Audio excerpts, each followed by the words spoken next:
سبحان الله وبحمده سبحان الله العظيم سبحان الله وبحمده سبحان الله العظيم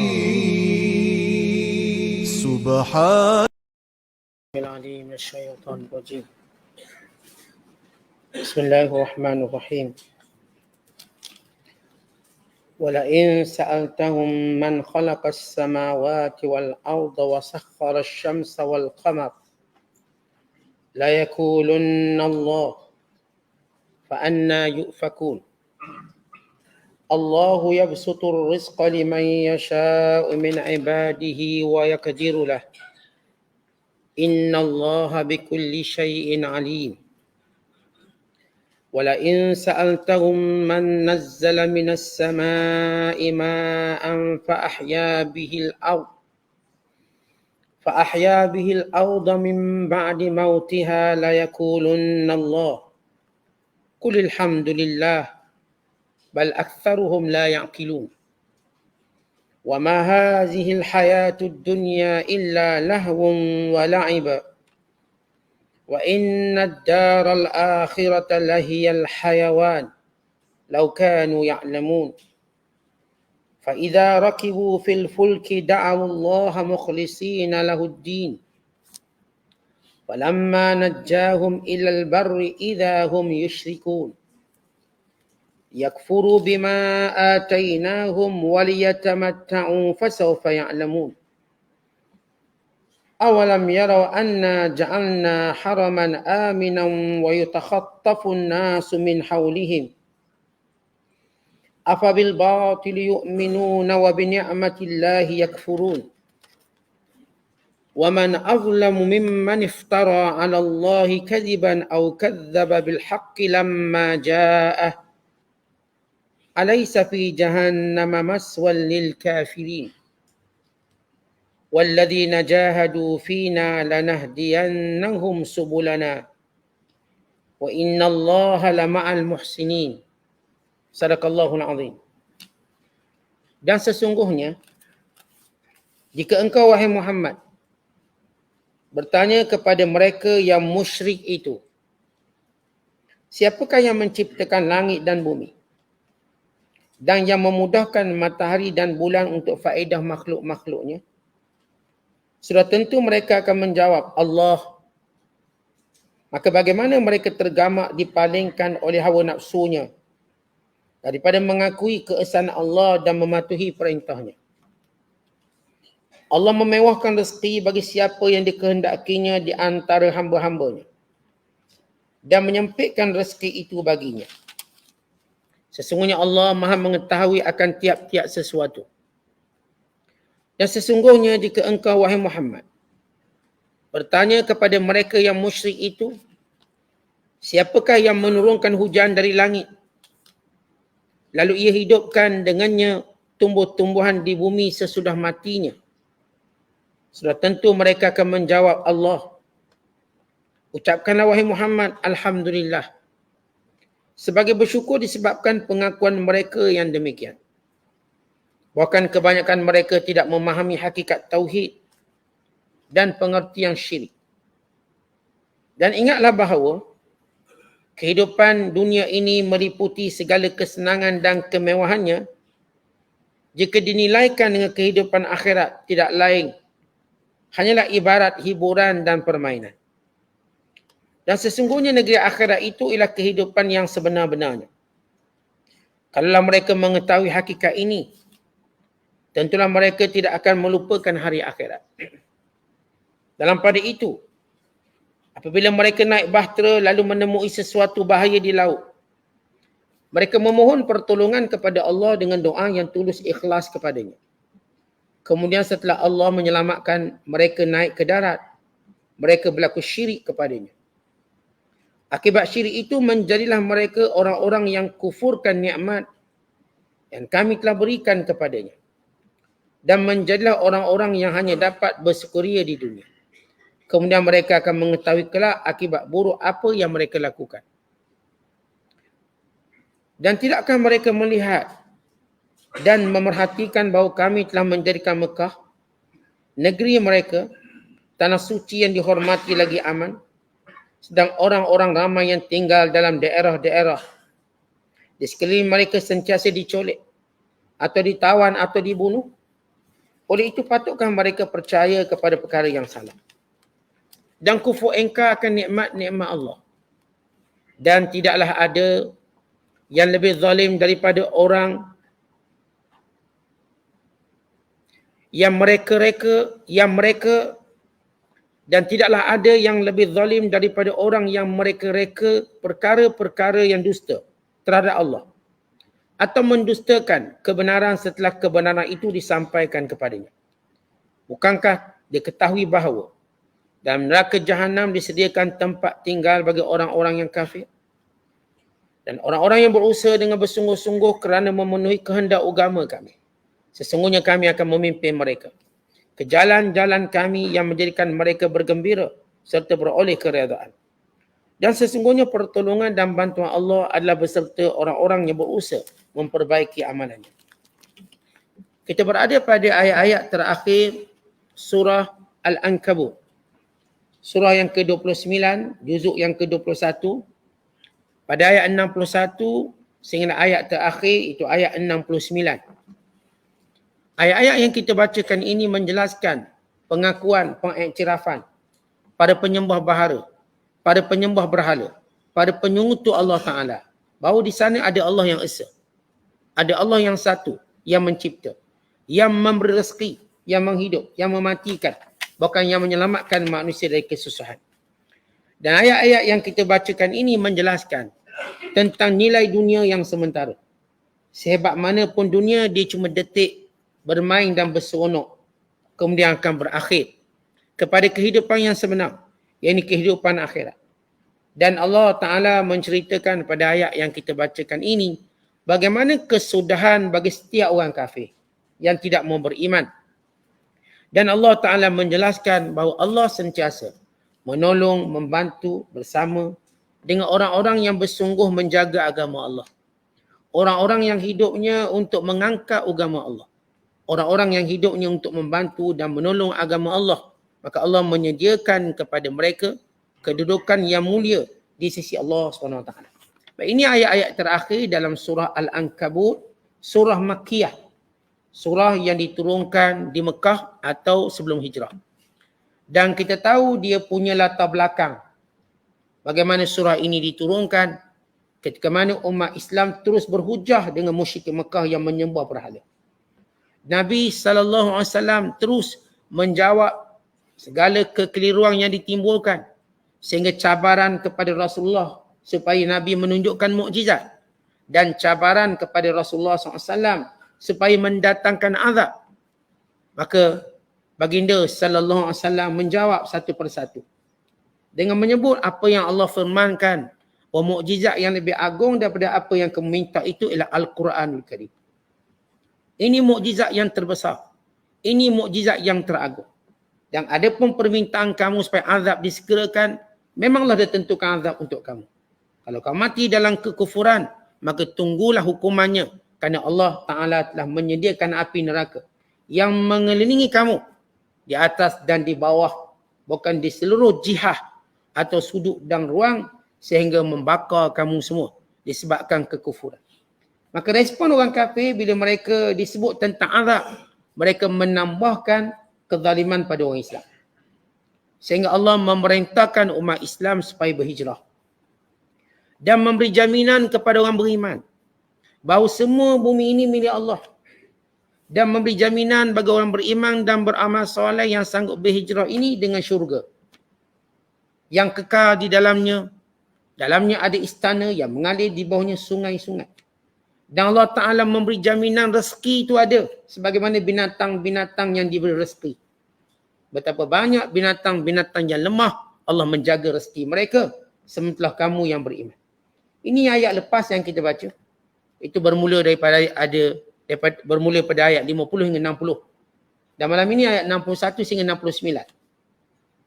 Allah Ta'ala menjelaskan supaya Rasulullah SAW kembali berhujah orang kafir.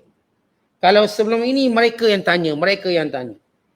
Kali ini Rasulullah diminta bertanya. Kalau selama ini umat Islam defensif. Menjawab. Kali ini Rasulullah SAW diajar untuk menyerang balas. Mematahkan hujah, menyebut.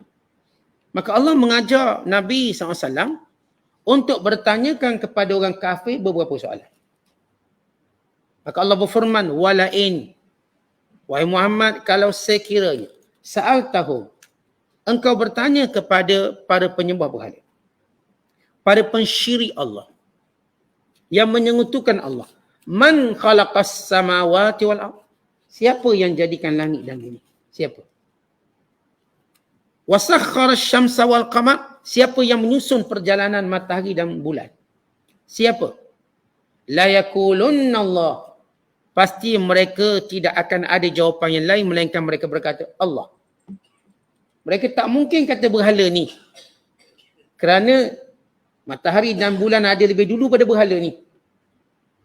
Mereka tak mungkin berkata yang mereka sekutukan kerana dunia ini lebih dahulu daripada ada sebelum mereka ada.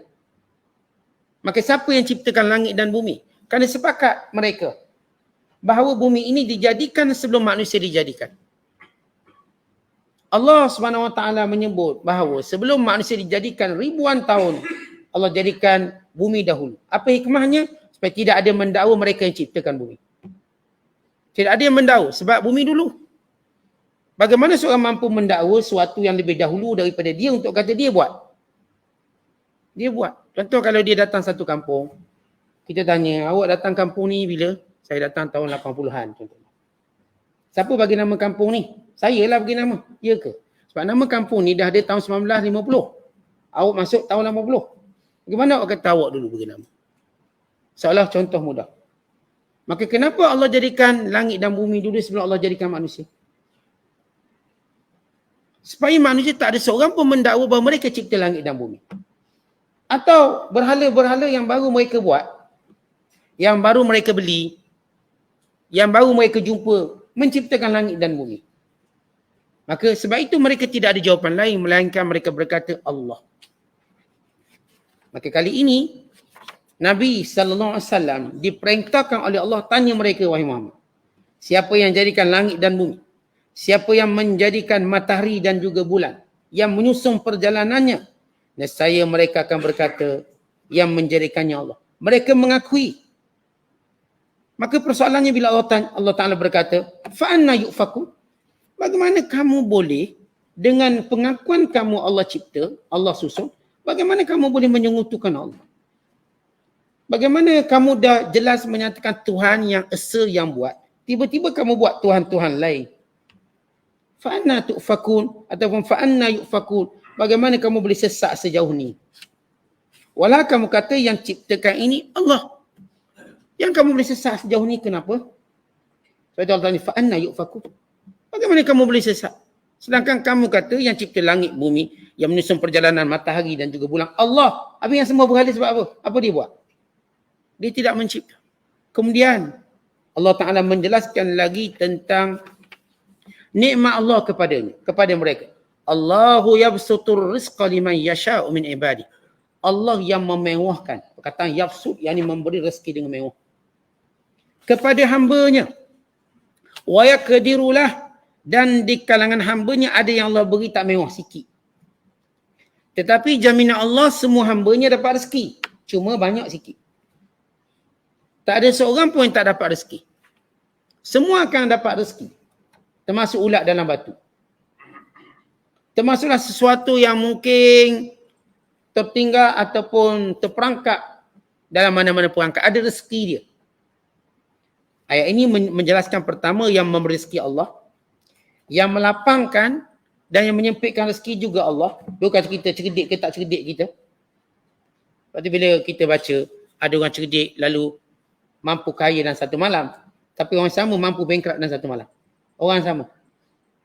Yang kata dia cerdik bina rangkaian sekian-sekian. Dulu ada seorang perempuan. Dia tubuh satu syarikat farmasi terkenal.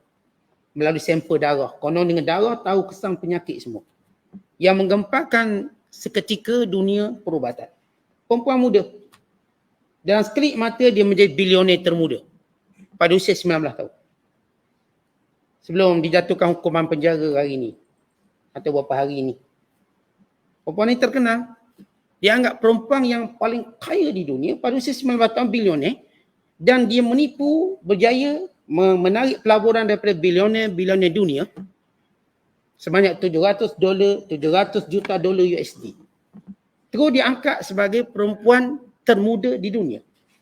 Bukan dianggap sebagai satu fenomena hebat perempuan ini. Buka saja syarikat. Kaya sekelip mata dia kaya. Semua orang suntik pelaburan. Ni yang terkenal Jeff Bezos, Bill Gates, semua letak. Dan mereka meramalkan wanita ini akan menjadi paling kaya di dunia. Dengan penemuan itu. Rupa-rupanya dia scam. Habis kena scam. Bukan kita je kena scam. Besar pun kena scam. Mana boleh sampel darah tahu semua penyakit dan juga semua benda yang berkait dengan darah. Sampel dia buat satu alat chip. Yang darah titik kat situ dia dapat tahu semua benda penyakit dan semua hal berkait dengan. Akhirnya punya penipuan besar. Lalu pelabur yang kena tipu teruk, dia bawa ke mahkamah. Syarikatnya ditutup sekitar 2003, 2008. Sehingga dia dipenjarakan. Akhirnya ditipu umur 19 tahun, umur 38 dia kena penjara. Walaupun dia dalam proses rayuan. Penipuan terbesar dalam sejarah korporat. Dia kaya dan hari ini dia menunggu untuk jadi banduan. Dia jatuh dalam hukuman penjara. Banduan, menunggu proses rayuan. Ini orang bijak. Mana bijak? Kaya sekelip mata, miskin juga sekelip mata. Supaya kita tahu bila seorang kaya, jangan duk sombong kaya ni saya lah sebab ilmu saya. Itu yang korong kena telang bumi tu. Sebab dia kata dia kaya dengan ilmu dia. Kita selalu baca hal orang kaya ni, bagaimana dia boleh kaya sekelip mata dan bankrupt sekelip mata. Ni ada seorang hamba Allah, tersenarai 10 terkaya di dunia. Tapi kehidupannya berakhir dalam penjara. Kaya $30 bilion USD. Banyak. 30,000 juta. 30 bilion dolar USD tu. Itu belum darab 4, darab 5. Kaya. Namanya Escobar. Kaya sungguh. Tapi jual dadah lah. Kaya. Kapal selamnya ada sekian. Ada airport sendiri sekian. Akhirnya, dia berakhir kehidupan yang penjara habis. Banyak cerita-cerita ini supaya kita faham. Hakikat rezeki Allah bagi. Sebahagian hamba Allah mewahkan. Sebahagian Allah uji dengan kesempitan rezeki. Dan dia mungkin bertukar yang sempit jadi luas, yang luas jadi sempit. Tetapi jaminan Allah yang asas ialah semua dapat rezeki. Sebab itu banduan dalam penjara walaupun dia bunuh orang, dia dapat rezeki. Bunuh orang. Teruk dia bunuh orang. Ni pembunuh bersiri. Dia dah bunuh 91 orang. Tapi dia makan pizza, burger dalam penjara. Banyak penjara, dia ada satu undang-undang walaupun telah dinasahkan atau telah dihapuskan di penjaraan mereka, namanya last meal. Last meal maksudnya hidangan terakhir. Sebelum mati, maka orderlah pizzanya, orderlah burgernya, order semua. Ni banduan paling jahat.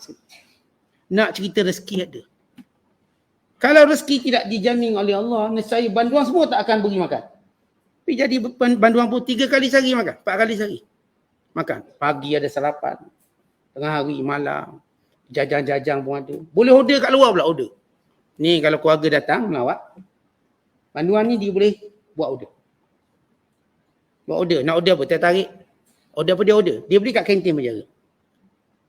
Setengahnya mungkin boleh order kat luar. Ada banduan boleh sewa hotel, jumpa bini. Dia banduan duk penjara. Isteri nak tengok, dia kata, order boleh tak saya nak sewa hotel jumpa bini saya. Sewa. Sempat dapat anak seorang pula. Banduan. Cerita betul ni. Bagaimana kita katakan rezeki tu Allah jamin. Rezeki. Kalau tiada jaminan rezeki, orang yang duduk dalam penjara tak mungkin dapat makan. Sebab dia jahat sangat. Dia telah rosakkan negara ni. Setengah banduan dia rosakkan negara sekian-sekian. Telah bunuh ramai orang. Tetap masuk penjara ada makan minum. Rezeki Allah jamin. Cuma persoalan sikit banyak. Sikit banyak ini juga urusan Allah. Sebahagian kita lihat ada orang yang ayahnya rezeki besar. Sampai ke anak rezekinya sikit. Ada yang ayahnya rezeki tak banyak. Sampai kat dia rezeki luas. Ada orang yang ayah luas, anak pun luas rezekinya. Ada yang ayah susah, mak susah, anak pun sama susah. Tapi semua ada rezeki. Allah gerakkan manusia ni hantar bantuan pada orang miskin. Akhirnya rumah orang miskin, beras dia banyak pada beras kita. Beras dia. Tanyalah yang hantar beras semua orang miskin. Rumah kita sebek je beras. Itu pun dah masuk ni. Apa nama tu masuk. Ni orang miskin. Beras dia macam peruncit beras. Patut boleh ambil lesen ke? 100 beg je. Setiap kali orang hantar bantuan, kata beras. Okey, letak sana. Dia orang letak sana, tengok penuh beras. Tersusun beras. Orang miskin. Ada sahabat saya, masa kami melawat di Patani. Jumpa kawan kita kat Thailand. Masuk di pondok dia, dia ada seguni besar beras. Selesai banyak beras. Sekali solat jenazah Ustaz dapat beras. 5 kilo. Dia kumpul-kumpul seguni besar. Yang speaker tu yang 50 kilo. Noh beras. Ni makan tak habis ni. Bayangkan rezeki Allah bagi. Rezeki. Kalau kita melihat perjalanan rezeki, ia unik. Sebab tu jangan takut hal rezeki. Terutamanya bila kita nak jaga agama Allah. Jangan takut. Jangan kita ditakutkan bila jaga agama Allah nanti orang tak melabur. Nanti orang begini, nanti orang begitu. Jangan takut. Allah yang tentukan rezeki. Ya, kadang-kadang kita duduk negara kita pun nak biar pemimpin kita buat Islam lah sikit. Oh, ada kata jangan, nanti orang tak melabur. Nanti negara kita bankrupt. Mereka takut. Tuan-tuan, banyak mana orang yang abaikan agama. Bankrupt juga ni. Sri Lanka bankrupt. Negara Venezuela bankrupt. Sepanyol pun pernah mengalami krisis bankrupt. Greece pernah mengalami krisis bankrupt. Portugis disyaratkan muflis bankrupt. Itu semua kepala sekolah belaka. Kenapa tak fikir benda yang sama? Ni baru nak buat Islam sikit. Jangan. Kita tak boleh bagi lebay-lebay perintah. Nanti pelabur tak datang. Negara yang muflis tu bukan lebay-lebay mereka tu. Semua pokok-pokok sekular kafir. Apa jadi pada negara mereka? Bankrupt. Ni negara Amerika Selatan, tengok satu persatu negara mereka. Habis inflasi. Teruk. Isunya rezeki Allah bagi. Apatah lagi bila kita nak melaksanakan perintah Allah. Jangan takut rezeki Allah jamin. Bagaimana macam saya kata setengah orang ketakutan. Kalau hantar anak seorang agama tak dapat rezeki. Nah, rezeki itu urusan Allah. Rezeki itu urusan Allah. Tanya cikgu-cikgu yang anak murid dia keluar sekolah. Yang anak kita ngajar sekolah bukan sekolah agama. Benda sama juga kalau susah juga. Dia bukan cerita masalah sekolah agama tak sekolah agama. Ya, rezeki Allah tetapkan. Ya, saya kata setengah orang berfikiran kolok. Kalau hantar sekolah agama tak dapat kerja. Hantar sekolah agama duit kurang. Hantar sekolah agama rezeki kurang. Sebagaimana kolok itu terus meningkat naik pemikiran ini. Kalau merintah pun sama. Kalau ikut agama nanti kurang pelabur. Kurang sekian. Ini pemikiran kolok. Mereka lupa yang berezeki itu Allah. Bagaimana Allah melapangkan rezeki. Akhir ketika orang kafir cerita negara mereka hebat-hebat. Lalu Allah kayakan negara Islam. Saya kata ranking negara yang paling kaya. Negara Islam. Qatar. Qatar kaya. Ni bila Piala Dunia, saya tak minat sangat Piala Dunia tu. Tapi tahulah. Kalau siapa menang tahu. Kita tak tengok. Tapi kita tahu. Bagaimana Qatar menjadikan pentas Piala Dunia untuk dakwah. Panggil Zakir Naik daripada Putrajaya untuk ceramah. Kesibukan Piala Dunia. Bukan salah seorang daripada pelakon terkenal yang dikhabarkan memeluk Islam. Saya sebut nama kita kenal sangat pula. Dia lama yang saya dah kenal, saya dah tahu lama tentang bagaimana dia minat pada Islam sehingga hari pembukaan dipanggil 10 orang peserta untuk baca Quran. Minat dia tengok Quran. Terkenal ni orangnya. Bagaimana menjadi sebab kepada dakwah. Ni ada wartawan Perancis dan juga orang sekular daripada Eropah. Mereka pelik pergi ke kota, azannya sambung menyambung. Sebab masjid banyak. Tak pernah dengar macam tu di kota. Kalau saudara pernah pergi ke kota, memang masjid dia dekat-dekat. Masjid dia banyak, masjidnya besar-besar. Azannya berkumpulan dengan suara yang keras, dengan suara yang jelas. Negara ni kaya. Tak ada masalah apa pun. Pelabur ke apa ke, semua kaya. Kita kalau pergi sana, kereta semua mewah. Jaga masjid kereta mewah belakang. Apa masalahnya? Tak ada masalah. Menunjukkan bahawa persoalan rezeki banyak sikit, ini urusan Allah. Apatah lagi kalau kita menjaga agama Allah, maka Allah yang punya rezeki. Maka Allah limpahkan kurniaannya. Sebagai contoh, ketika mana Mekah, tuan-tuan, dibuka oleh umat Islam. Rasulullah buka kota Mekah. Peniaga-peniaga mula bimbang. Sebab turun ayat tidak membenarkan orang kafir menghampiri Mekah. Masuk kota Mekah. Lalu kata mereka, macam mana kami nak berniaga? Mereka yang antara yang supply barang sekian. Maka Allah turunkan ayat.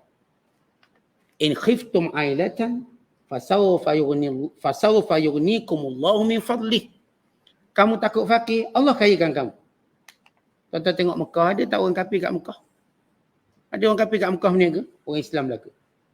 Melimpah makanan, melimpah barang-barang. Kita orang Malaysia pergi Mekah buat balik barang. Orang Indonesia pergi Mekah buat balik barang. Tak habis-habis barang kat Mekah. Duit kita yang habis. Barang ni tak habis. Tu belum cerita buat balik air zam-zam, buat balik kurma, buat balik buating, buat balik buating. Habis tak kurma? Tak habis. Banyaknya sumber. Habis tak buating? Tak habis. Banyak. Punya banyak buating, punya banyak buah zaitun. Punya banyak kurma kita. Ni kurma yang tahun lepas pergi haji tak habis lagi. Nak pergi haji pula. Nak pergi Mekah pula. Beli lagi. Kat sana pun tak habis, kat sini pun tak habis. Yang habis cuma duit habis. Nak beritahu kaya negara tu. Melimpah rezeki. Sebagaimana didoakan oleh Nabi Allah Ibrahim supaya Mekah ini melimpah dengan buah-buahan. Maka penuh dengan buah. Tu belum pergi Taif lagi, banyak buah. Banyak mana nak makan buah? Buah belaka ada. Ini jaminan Allah tentang rezeki. Supaya kita tak takut. Walau kita tengok Mekah tu ada apa? Kaabah je, tak ada air terjun. Air terjun tak ada yang tempat menarik yang kita biasa tengok satu negara pelancongan. Ada Kaabah, tapi hebat Kaabah. Menjana bilion setiap tahun, setiap musim. Ni hari ni berebut orang pergi umrah, berebut. Hotel penuh, kapal terbang penuh, sepenuh belaka. Duit kita yang tak penuh. Tapi orang pakat berebut tak ada duit pun pergi juga, pergi. Mekah ni dia tak macam negara lain, walau tak ada duit orang nak pergi. Negara lain kau tak ada duit, orang tak fikir nak pergi, tak ada duit aku pergi buat apa? Mekah ni lagi tak ada duit lagi nak pergi. Sebab apa? Nak orang biar dapat duit banyak. Yang sakit, kita kalau sakit nak pergi mana? Tak fikir nak pergi Amerika tu. Tapi ramai orang bila sakit nak pergi Mekah. Sakit, nak pergi Mekah. Kan aneh? Kalau kita sakit tuan-tuan, ada tak kita nak pergi melancong mana-mana negara lain? Tak ada. Tak mungkin kita cenderung nak pergi. Tapi kalau kita sakit, nak tak ke Mekah? Nak. Kalau boleh biar mati kat sana. Lihat bagaimana Allah jadikan daya tarikan yang hebat. Ini kan ikut agama Allah. Jadi supaya kita tak takut. Kembali pada ayat kita. Innallaha bikulli syai'in alim. Allah Ta'ala mengetahui akan setiap sesuatu. Yang ni Allah Ta'ala yang jadikan manusia berbeza darjat, kedudukan. Allah tahu apa sebabnya. Apa hikmahnya Allah tahu. Orang ni kaya kenapa, orang ni miskin sebab apa? Kerana Allah membahagikannya secara kebijaksanaan. Allah, walaupun Allah kata Allah buat apa yang dia nak. Tapi Allah melakukannya yang kebijaksanaan. Maka dia beri, sebab tu dia sebut dalam hadis. Ada di kalangan hamba-Ku yang Ku kayakan dia. Kalau aku miskinkan dia, nescaya dia akan jauh daripada Ku. Ada di kalangan hamba-Ku yang Ku miskinkan dia. Kalau aku kayakan dia, maka dia akan jauh daripada Ku. Itu di antara hikmah. Dan di antara hikmah lain ialah sebagaimana Allah sebut dalam ayat yang lain. Walau basatallahu rizqa li'ibadihi labaghaw. Kalaulah Allah beri setiap orang ni banyak sangat rezeki, mereka jadi akan sombong pula. Cukuplah korun seorang sombong. Sebab tu Allah tak bagi kita melampau-lampau rezeki bagi dan dahadkan. Kemudian dia ada naik turun. Supaya apa? Supaya kita tak sombong. Hatta negara yang kaya, dulu kita sebut negara paling kaya negara Jepun. Akhirnya dia jatuh. Krisis ekonomi. Daripada tahun 1997 sampai sekarang tak bangun lagi. Dia masih bergelut dengan ekonomi dia. Demikian juga Korea Selatan hebat. Syarikat-syarikat besar. Tapi masih bergelut dengan ekonomi. Ni negara dia, dia punya universiti dia untuk satu kawasannya sama dengan universiti kita satu Malaysia. Tapi kalau dalam kepulauan Hokkaido sebagai contoh. Kita Malaysia ada berapa universiti? Katakan kita ada 40 universiti. Di Jepun pulau tu je dah ada 40 universiti. Yang kata yang lain-lain. Pendidikan je bijak. Hebat. Tapi dia masih tak boleh selesaikan masalah ekonomi dia. Masalah taraf hidup yang terlalu tinggi. Rumah yang sempit, kecil. Orang duduk Jepun ni, di bilik kecil je. Dia kena belajar, kena pandai susun. Sekejap jadi bilik tidur, sekejap dia dapur. Disusun. Flat yang kecil. Rumah semua kecil. Tanya orang duduk Jepun. Itu masalah besar. Sehingga kadar bunuh diri tinggi di Jepun. Kadar bunuh diri antara negeri ASEAN tertinggi. Kadar bunuh diri dia. Dan kerja mereka melampau-lampau. Sehingga mereka berpenyakit kerja pula. Sebab mereka nak tampung kos sara hidup yang tinggi. Payah mereka nak tidur pun payah. Kenapa kan terpaksa cari duit? Siang malam cari duit. Isteri kalau balik tengok laki dia balik, marah. Bukan marah sebab tak kerja, marah sebab takkan dapat duit bila tak kerja. Semua kerja. Kerja dan kerja. Sampai mereka ada penyakit kerja tak nak berhenti. Sebab bukan kerana mereka minat kerja, kerana kos hidup yang tinggi. Macam mana nak tampung tu kalau tak kerja 2-3 jenis kerja. Kerja dan kerja. Yang saya kata rumah dia kecil-kecil. Ni namanya kondo, tapi kecil je rumah dia. Mungkin 1 bilik, 2 bilik, disusun-susun. Kita rumah kita besar gedebuk. Sampai kadang-kadang terpaksa jadi tukang kebun lah kita ni. Tak cukup tukang kebun yang lain. Kita kena jadi tukang kebun. Besar sangat rumah. Tak tahu nak tidur bilik mana. Akhirnya banyak jin ada bilik. Orang Jepun tak sempat nak ada jin. Jin pun nak tidur kat mana? Tak ada bilik. Jin. Kita bilik atas kosong, jin duduk. Bawah kosong, jin duduk. Dia banyak tempat dia. Ini di antara realiti rezeki yang Allah berikan. Kemudian Allah Ta'ala menyebut.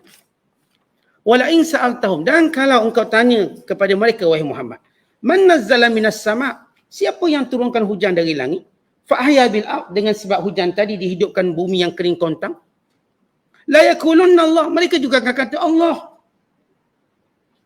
Qul alhamdulillah. Katakanlah wahai Muhammad katakanlah segala puji bagi Allah. Tuan-tuan Nabi SAW dalam tekanan. Bila dakwah ditolak. Semua mereka kata Nabi bohong. Dan satu benda yang berat bila orang kata kita bohong, walau kita benar. Bohong. Orang cakap bohong. Nampak je pakai serban, apa cuba. Bohong tu, padahal betul. Betul. Itu memuakkan musyrikin Mekah. Lalu bagi menghiburkan Nabi SAW, Allah kata, wahai Muhammad, cuba tanya dia soalan ni. Tengok dia kata bohong tak bohong. Siapa yang ciptakan langit dan bumi, matahari dan bulan? Allah. Tengok, dengar aku Allah. Siapa pula yang menurunkan air dari langit, lalu menghidupkan bumi-bumi yang kering kontang? Lalu mereka kata Allah. Wahai Muhammad, katakan Alhamdulillah. Syukur pada Allah. Maknanya mereka percaya Allah asasnya. Tapi apa sebab yang menjadikan mereka menyembah berhala? Asas tentang kejadian alam ini, kekuasaan yang mutlak ini, mereka mengaku Allah. Sebab itu bersyukur pada Allah, wahai Muhammad. Mereka mengaku benda itu. Bal aktsaruhum la yaqilun, tapi mereka tidak berfikir dengan cara betul. Tuan-tuan, bila Allah beri nikmat macam-macam, tapi cara fikir mereka menyongsong semua berhala juga. Allah beri kita akal supaya kita dapat fikir betul. Umpama begini, tuan-tuan, ada seorang hamba Allah tu, dia beri duit kat kita, beri makan kat kita. Tapi time terima kasih, kita terima kasih pada orang lain. Maknanya kita tak guna akal kita. Logiknya orang ni yang tolong kita terima kasih kat dia. Kita tak mungkin terima kasih pada orang tak tolong kita. Tapi yang berlaku bila manusia tak gunakan akal, umpama patah Melayu kita sebut, ni kita katakan lembu punya susu, sapi dapat nama. Umpama macam tu. Ini susu lembu, maka yang dapat namanya sapi bukan lembu misalnya. Orang lain yang buat benda, orang lain yang dapat nama. Allah yang ciptakan langit, matahari, bulan, bintang, Allah yang dapat nama Tuhannya berhala. Allah tak disembah, macam pelik. Maka kata Allah, kebanyakan mereka tak guna akal. Yang kamu sembah berhala ni, berhala buat apa? Tak buat apa. Kamu sendiri mengaku Allah ciptakan langit dan bumi. Kamu sendiri mengaku Allah yang turunkan hujan, menghidupkan tumbuh-tumbuhan yang mati pokok, tanah-tanah yang kering kontang. Kamu dah ngaku. Tapi yang sembahnya berhala. Maka kamu tak ada akal. Dia tak selari dengan apa yang kamu jawab, dengan apa yang kamu buat. Jawab lain, buat lain. Jawab kata Allah. Tapi yang kamu semua berhala tu buat apa? Berhalakah yang ciptakan langit dan bumi? Tidak. Berhalakah yang menyusun pergerakan matahari dan bulan? Tidak. Berhalakah yang turunkan hujan lalu menghidupkan bumi yang kering kontang? Tidak. Yang kamu sembah dia kenapa? Kamu tak ada akal cara fikir. Ini analogi yang salah. Lain diakui, lain yang dibuat. Ini kerana kesombongan mereka. Ini kerana kita katakan hawa nafsu mereka. Kemudian bila Allah Ta'ala menyebut tentang bagaimana orang kafir tetap tak nak mengaku dan berfikir songsang, maka Allah menyebut baik ginilah. Dunia yang kamu bangga sangat kerana tidak mahu mengikuti Rasulullah. Dan ini penyakit orang kafir. Dan penyakit orang ikut hawa nafsu. Setiap kali kita ajak pada agama Allah, mereka tak nak, mereka takut nanti dunia susah. Mereka takut kalau kami ikut Islam, maka kami tak boleh buat tu, buat ni. Ini ketakutan manusia. Biasanya ketakutan orang kafir kemudian berjangkit pada sebagian orang Islam yang lemah iman. Yang lupa kita mati nanti menghadap Allah, kembali pada Allah. Yang lupa bahawa dunia ni sementara, walau sehebat mana pun kita, berakhir. Maka Allah sebut di sini, wa ma hazihil hayatud dunya. Ni dunia yang kamu yang hidup ini, yang kamu duduk ini, illa lahwun wa la'ib. Cuma permainan. Cuma sedikit hiburan. Kataan lahwun ni hiburan, la'ibun permainan. Apa maksud kata Allah hiburan dan mainan? Maksudnya kamu atas nama hiburan ini kamu menipu. Sebagaimana mainan kamu menipu. Kerana sifat hiburan dan mainan, penipuan tu paling banyak dalam tu. Tak ada kalau kita main dang contoh. Kita menipu banyak lah untuk menang. Orang main bola menipu banyak. Yang rasuah lah. Yang beli game lah. Namanya main. Maka apa yang mereka buat dalam mainan tu? Dan hiburan juga begitu dalam bab hibur. Kerana mereka nak cari apa yang mereka rasa boleh menenangkan hati mereka. Mereka juga berbohong. Melakukan perkara batil. Atas nama hiburan, mereka buat perkara yang merosakkan diri mereka. Minum arak, berjudi, ini semua hiburan. Ni bila artis buat persembahan dengan melampau. Sehingga dengan sebab hiburan berlaku seks bebas. Berlakulah seks sesama jenis. Berlakulah minum arak. Berlakulah judi dengan sebab hiburan tadi. Dengan sebab hiburan melampau, inilah hidup manusia tidak punya matlamat. Cuma berhibur. Sehingga menjadi satu budaya yang membahayakan. Hedonisme atau hedonism. Budaya melampau dalam berhibur. Akhirnya apa jadi pada manusia? Allah Ta'ala kata ni dunia ni cuma hiburan yang menipu kamu. Permainan yang menipu kamu. Wa inna daral akhirah. Sedangkan negeri akhirat. Lahiyal hayawan. Hayawan di sini bukan makna binatang. Hayawan ini adalah masdar kepada perkataan hayya, yahya. Hayawan, kehidupan sebenar. Ia dengan makna mubalaghah. Nak tahu hidup yang betul-betul hidup, ia akhirat. Kat sini bukan betul-betul hidup. Kalau betul-betul hidup, kenapa kita mati? Kalau betul-betul kat sini hidup, kenapa kita sakit? Kalau betul-betul di sini hidup, kenapa perlu kita berduka cita sesudah kita gembira? Kalau betul-betul ini hidup, kenapa kita penat sesudah kita cergas? Kenapa kita tua sesudah kita muda? Kenapa kita sakit sesudah kita sihat? Kita seperti ditipu dimainkan, kejap sihat, kejap sakit. Kan ini bukan kehidupan sebenar, ini ujian. Tapi datang akhirat, kehidupan sebenar. Tua, muda tanpa tua. Sihat tanpa sakit. Gembira tanpa sedih. Bahkan sentiasa segar tanpa penat. Dalam syurga, ahli syurga tak tidur. Mereka tak tidur. Mereka rehat dalam kenikmatan. Ahli syurga tidak berak, tidak kencing, tidak berkahak. Kencing tidak, berak tidak. Kenapa mereka menikmatinya? Yahudi kata aneh Muhammad. Dia kata ahli syurga tak berak. Kita kan makan kena berak. Kalau mereka datang jumpa Rasulullah, mereka menyangka hujah mereka kuat. Dan mereka kata, wahai Muhammad, kamu kata ahli syurga makan tak berak. Ya? Habis ke mana pergi apa yang dia makan? Lalu Nabi SAW tanya dia balik. Baik, kalau orang tu makan apa, kan dia berak semua? Sebahagian keluar, sebahagian tak keluar. Yang sebahagian tak keluar tu ada apa? Dia dapat jadi sebahagian keperluan manusia. Maka makanan syurga itu baik, semuanya keperluan manusia. Sehingga tak ada yang keluar. Yang keluar cuma yang tak elok, maka dia keluar. Contoh kalau tuan-tuan makan sekian banyak, apakah kita berak sekian banyak? Tuan-tuan makanlah 2 kilo. Apakah berak kita 2 kilo? Tak, mungkin beraknya 100-200 gram je. Logiknya, tapi yang baki lagi 1.8 lagi macam mana? Bagaimana itu? 1.8 lagi. Makan daripada sarapan tadi, tengah hari tadi, makan petang kat talaki, paisyak makan lagi. Ni kira-kira ditimbang mau 5 kilo. Berak tak berak lagi hari ni Ustaz? Gimana tu? Esok makan lagi. Ada orang seminggu tak berak. Seminggu tak berak. Ada orang 2 hari tak berak. Kita tanya, Habib bagaimana makanan awak tu? Orang lain lepas makan dia berak. Awak tak. Mungkin makanan tu jadi keperluan dia. Kerana makanan tu makanan yang baik. Maka ahli syurga ni dimakan semua benda baik. Makanan tu tak jadi tahi. Keseronokan. Tapi lihat bagaimana Rasulullah menjawab. Jadi bersenang-senanglah dengan dunia sedangkan sementara. Akan berakhir. Cuma penipuan. Cuma kepenatan. Bila sebut main apa kesudahannya? Penat lah. Pas main penat. Lepas tu patah kaki. Main futsal, patah kaki.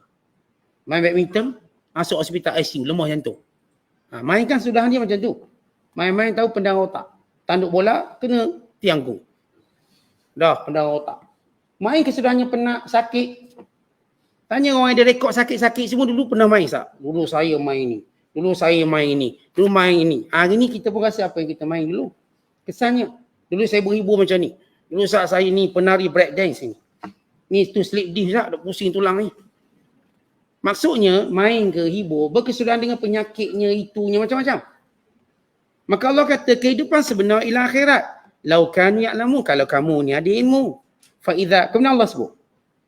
Betapa sementaranya dunia, betapa manusia ini mengakui hakikat ketuhanan.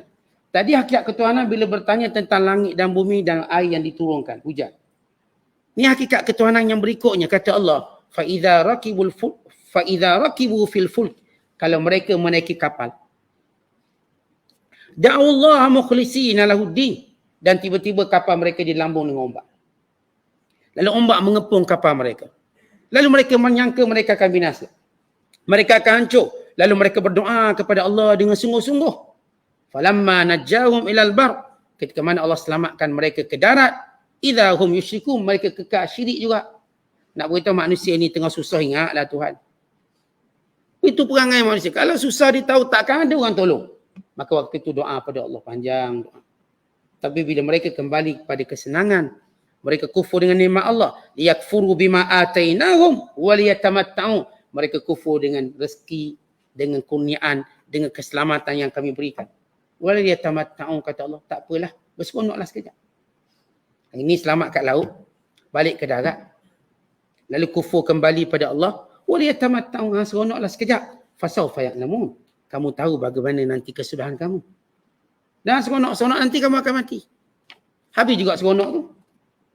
Selamat satu benda, bila Allah selamatkan dia, tiba-tiba dia kembali kufur, tidak menghargai nikmat Allah. Akhirnya, dia bersenang-senang kan dah selamat, kesudahannya dia mati juga. Kemudian kata Allah, awalam yarau, tidakkah mereka melihat? Nikmat Allah bagi. Ni Allah sebut antara nikmat-nikmat Allah bagi, tapi sifat manusia kekal kufur. Tak bersyukur. Tidakkah mereka melihat? Anna ja'alna, kami jadikan haraman amina, negeri Mekah itu aman. Wa yatakhattafun nasu min haulihim, sedangkan kabilah-kabilah kampung-kampung sekelilingnya seringkali berlaku ancaman pencolekan, pembunuhan. Tak ada seorang pun orang Mekah dicolek jadi hamba, tak ada seorang. Mana orang asal dari Mekah, orang tak berani colek. Orang tak berani ganggu. Berbeza dengan kabilah lain, dicolek-coleknya. Allah jadikan Mekah itu aman. Bukan sekadar Mekah itu aman, penduduk Mekah itu aman. Maksud penduduk Mekah itu aman, kalau orang tahu ni orang Mekah, tak ada orang berani usik. Ni orang mana ni? Orang Mekah. Lalu mereka membawa kafilah perdagangan mereka, tak pernah kena rompak. Tidak pernah kalangan mereka yang akhirnya ditangkap, dicolek, lalu dijadikan hamba di kalangan keturunan Quraisy. Tak ada. Allah kata, tidakkah kamu melihat, mengenang nikmat, kami jadikan Mekah aman, kamu pun aman, kamu pun tak pernah kena colek. Sedangkan orang lain kena colek. Zaid bin Harithah, dia bukan hamba, tapi dicolek. Dia orang merdeka. Dicolek, dijadikan hamba, dijual di Mekah. Dan dibeli oleh Khadijah radhiyallahu ta'ala anha. Khadijah beli. Kemudian bila Rasulullah berkahwin Khadijah, maka Khadijah menghadiahkan Zaid bin Harithah kepada Rasulullah untuk membantu Rasulullah. Maka Rasulullah mengambilnya dan memerdekakannya. Merdekakan daripada hamba. Ayah dicari. Dah lama ke mana berada di Madinah. Orang dah panggil Zaid bin Muhammad. Sebab rapat dengan Rasulullah daripada Mekah sampai Madinah. Ni Zaid bin Muhammad. Daripada kecil Rasulullah jaga dia. Sampailah dia besar. Maka ayahnya datang, Harithah. Minta pulang sebab anak dia dicolek dulu. Dalam pangkuang dia. Lalu dia jadikan hamba. Lalu dia merdekakan. Minta balik. Maka tu ayat memerintahkan Nabi SAW supaya Zaid ini jangan lagi disebut Zaid bin Muhammad. Tapi Zaid bin Harithah. Kerana pengharaman menisbahkan nama kepada bukan ayah. Walaupun dia Rasulullah. Tak boleh. Anak angkat tak boleh bin dengan bapa angkat. Maka dinamakan hari itu Zaid bin Harithah, bukan lagi Zaid bin Muhammad. Orang panggil dia Zaid bin Muhammad, Zaid bin Muhammad. Terkenal. Lalu ayahnya suruh balik. Lalu Rasulullah menyuruh Zaid memilihnya. Terpulanglah, nak balik pun boleh. Maka Zaid memilih Rasulullah tak nak balik. Untuk bersama dengan Nabi SAW. Nak cerita, kabilah lain semua kena colek. Maryah Qibtiyah dan Syirin, adik pada Maryah Qibtiyah, yang dicolek, walau dia daripada keturunan yang mulia. Setengah mengatakan keturunan raja, dicolek. Lalu dijadikan hamba dalam Negara Mesir yang diperintah waktu itu oleh Muqawqis atau Muqawqus. Lalu Muqawqis ini beri hadiah Maria Qibtiyah ini kepada Nabi SAW. Dan Syirin adik dia. Maka Rasulullah memberikan Syirin itu kepada seorang sahabat, itu Hassan bin Sabit. Dan Rasulullah mengambil Maria Qibtiyah. Yang daripada lahir anak bernama Ibrahim. Artinya orang lain ni semua dicolek. Orang Quraisy tak kena colek. Patutnya nikmat yang hebat ini kamu syukuri. Allah jadikan Mekah aman. Allah ikan penduduk Mekah disegani. Keturunan kamu dihormati. Harta kamu aman. Patut dengan nikmat yang macam ni kamu pun tahu sejarah Mekah belum ada berhala selepas dimasukkan berhala. Patut kamu kembali pada fitrah dan beriman. Kata Allah. Afabil batil yu'minun. Apakah yang tak betul itu yang kamu beriman? Wa bi ni'matillah yakfurun, dengan nikmat Allah kamu kufur. Wa man azlam, siapa yang lebih jahat. Mimman iftara 'alallahi kadhiba, yang mereka-reka Allah. Yang mereka-reka pendustaan kepada Allah dengan mengatakan Allah ada sekutu. Dengan mengatakan Allah ada anak. Sebagian kabilah Arab kata Allah ada anak perempuan, itu malaikat-malaikat. Sebagian kata pula ini berhala-berhala wakil Allah atas muka bumi ini. Sebagian pula berkata berhala-berhala ini perantaraan kita dengan Allah. Itu semua pendustaan. Dan sebagian lagi berkata berhala inilah Tuhan untuk kami sembah. Siapa yang lebih besar dosanya? Dia melakukan penipuan kepada Allah. Menisbahkan sesuatu yang bukan kepada Allah. Au kadzdzaba bil haqq, ataupun mendustakan kebenaran yang dibawa oleh Rasulullah. Lamma ja'ah, ketika mana Rasulullah datang kepadanya. Alaysa fi jahannam. Bukankah dalam neraka jahanam itu sudah disediakan tempat bagi orang kafir? Lepas Allah menceritakan dalil-dalil ketauhidan. Dan mereka mengaku. Dalam situasi pertama, mereka mengaku Allah menciptakan. Allah menghidupkan. Dan situasi kedua, bila mana mereka susah, mereka mesti minta tolong dengan Allah. Dalam situasi ketiga, bahawa mereka telah diberi nikmat yang macam-macam yang tidak diberi pada orang lain. Di Mekah yang mulia ini. Mekah yang hebat ini. Tapi mereka terus melakukan pendustaan dan tidak bersyukur pada Allah. Maka Allah menyeru kepada orang beriman dalam menghadapi kaum yang jenis pekat macam ni degil dia. Yang keras kepala macam ni. Apa patut kamu orang beriman buat? Maka Allah berfirman, walladzina jahadu fina. Orang-orang yang bersungguh bagi menjaga agama kami. Bagi mempertahankan agama kami. Bagi memperjuangkan agama kami. Lanahdiyannahum subulana. Kami akan mudahkan urusan mereka dengan tunjuk jalan-jalan penyelesaiannya. Tentu ini jaminan Allah pada kita. Kita kali hidup jaga agama Allah. Allah jamin pertolongan. Kita kali hidup untuk menguatkan agama Allah. Allah jamin kita penyelesaian pada semua masalah kita. Tapi sebaliknya, hidup cuma cari makan, kenyang perut, nak kaya, cuma nak jaga keturunan kita, maka kita tak akan jumpa penyelesaian kepada masalah hidup kita. Sebab tu hidup ni biar ada matlamat. Tentang kita hidup untuk apa? Tanya. Untuk apa kita hidup? Untuk yang menciptakan kita, Allah. Para Nabi Allah utuskan untuk tunjuk pada manusia bagaimana cara hidup. Sebab itu Nabi-Nabi alaihissalam ni contoh kita. Contoh apa? Contoh bagaimana kita nak hidup sebenarnya. Tidak, kita tak tahu kita hidup ni sebab apa matlamat. Akhirnya tunggu tua, tunggu mati. Apa maksud? Saya pun tak tahu Ustaz, bangun tidur, gosok gigi, sarapan pagi. Lepas tu pergi kerja, lepas tu balik, lepas tu tidur. Lepas tu sekian-sekian. Habis berkesudahan sampai bila? Sampailah pencing, kemudian lihat, tengok TV. Langgan banyak sikit channel-channel ni. Lepas tu sudah macam tu. Tuan-tuan, ini kehidupan yang saling tidak tumpah seperti binatang. Allah muliakan kita lebih daripada binatang. Allah muliakan kita lebih daripada mana-mana makhluk yang lain. Bila mana hidup kita bermatlamatkan untuk jaga agama Allah. Sebab tu kita diajar anak-anak kita dididik untuk solat, dididik untuk jaga solat. Anak-anak kita dididik untuk mengajar mereka halalnya, haramnya, dosanya, pahala. Dan mengajar pada mereka mentauhidkan Allah. Daripada mula mereka lahir, kita azan, kita bang kat telinga. Sebab itu kalimah tauhid pertama mereka dengar, bukan lagu yang pertama mereka dengar. Kita azan dia dan kita iqamah dia. Semua sepakat hal ini orang Islam tahu. Semua bayi dilahirkan, diazankan dan diiqamahkan. Walau bayi ni tak tahu apa lagi. Tapi sudah diberitahu inilah matlamat hidup kamu. Untuk menyahut setiap panggilan Allah. Untuk sentiasa bersedia menjaga agama Allah. Dan bersedia untuk menjadi hamba Allah dengan melakukan solat. Dan membina kejayaan daripada solat. Kita bina kejayaan kita daripada solat kita. Kan orang beriman yang tahu falsafah solat, dengan solat tadi dia membina kejayaan hidupnya. Dia selalu menepati waktunya, khusyuknya, tadabbur sungguh-sungguhnya. Dia selalu menjaga rukun dan syaratnya. Dia sudut semua perkara sehingga peringkat solat yang berfungsi mencegah kejahatan dan kemungkaran. Maka Allah kata yang hidup untuk kami.